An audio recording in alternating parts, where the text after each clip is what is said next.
In Sydney, the whale migration goes between May and November, but the absolute best time to see them is late June and early July, probably the last week of June and the first week of July, around about the winter solstice.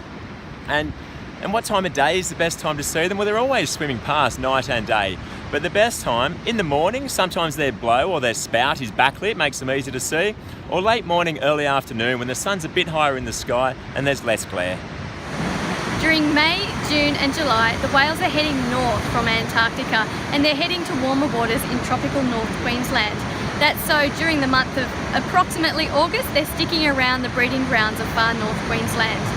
September, October and November, they're heading south again, back to Antarctica. When they do head north, they're closer to shore than when they're coming south, and that's because there's the Eastern Australia Current that runs like an expressway heading southbound. They definitely don't want that on their way up, but when they're coming back, they're trying to get that current so they're a few more kilometres offshore.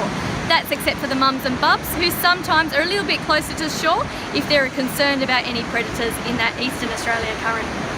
So the easiest way to spot a whale is to look for its spout or its vertical spray, and you'll see that silhouetted against the water or the sky.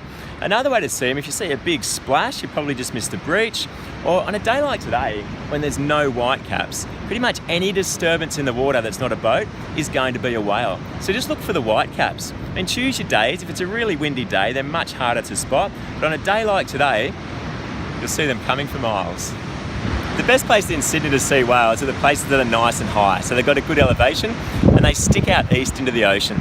So just have a look on Google Maps and find a headland that has height and it projects out east into the ocean. That's a really good start. If it also has deep water, you'll see a really good chance of a whale breaching, because a whale needs lots of momentum to get up and breach out of the water, so they need a depth of water to do that. But even if the water depth isn't there, you'll still see them lobtailing or fin slapping, which is pretty cool. Now, we've put together a video and a blog about the 6 best whale watching spots in Sydney, and you can also go into the Wild About Whales app, and they track the whales all the way up the coast. And if you see one, you can even put on the app yourself. So when you go whale watching, take the obvious thing like a bottle of water, but take your blanket. You're going to be sitting on the coastline for, well, as long as you've got really, so you want to be comfortable. Also, take a lot of patience. They're a wild animal, so there's no guarantees with wild animals. If you want to take binoculars, you're going to see more whales without binoculars, but when you do see them, you can zoom in on them and get a closer look. So, I hope that's helped. Happy whale watching.